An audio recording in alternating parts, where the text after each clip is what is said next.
వైసీపీలో ఒక్కొక్కరికి danger bell అయితే మోగుతోంది. మాజీ మంత్రులకి, మాజీ ఎమ్మెల్యేలకి. ఇప్పుడు తాజాగా మాజీ మంత్రి కాకాని గోవర్ధన్ రెడ్డికి అయితే ఆ బెల్ మోగేసింది. ఇప్పుడు తాజాగా మాజీ మంత్రి కాకాని గోవర్ధన్ ఇష్టం వచ్చినట్టు మాట్లాడితే సహించేది లేదు అంటూ నియోజకవర్గం తెలుగుదేశం పార్టీ దళిత నాయకులు హెచ్చరించారట.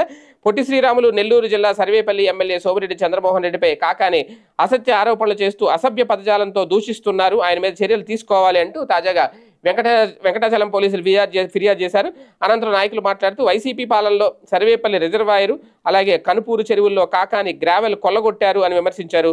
వైసీపీ పాలనలో జరిగిన అక్రమాలు నిరూపించేందుకు తాము సిద్ధంగా ఉన్నామన్నారు. ఇంకా ఫిర్యాదు దొరికితే చాలు, ఫిర్యాదు అందితే చాలు, ఇమీడియట్గా కేసు అయితే పెడుతున్నారు వైసీపీ నేతల మీద. అంటే ఇప్పుడు మళ్ళీ కాకాని గోవర్ధన్ రెడ్డి వంతు వచ్చింది.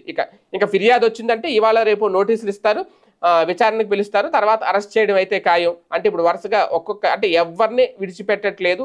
ఏ జిల్లాలో ఏ నియోజకవర్గంలో ఏ ఎమ్మెల్యేకైనా సరే థ్రెట్ ఉంది, ఏ మాజీ మంత్రికైనా వైసీపీలో నాయకుడికి థ్రెట్ ఉంది అనేది చాలా స్పష్టంగా అర్థమవుతోంది.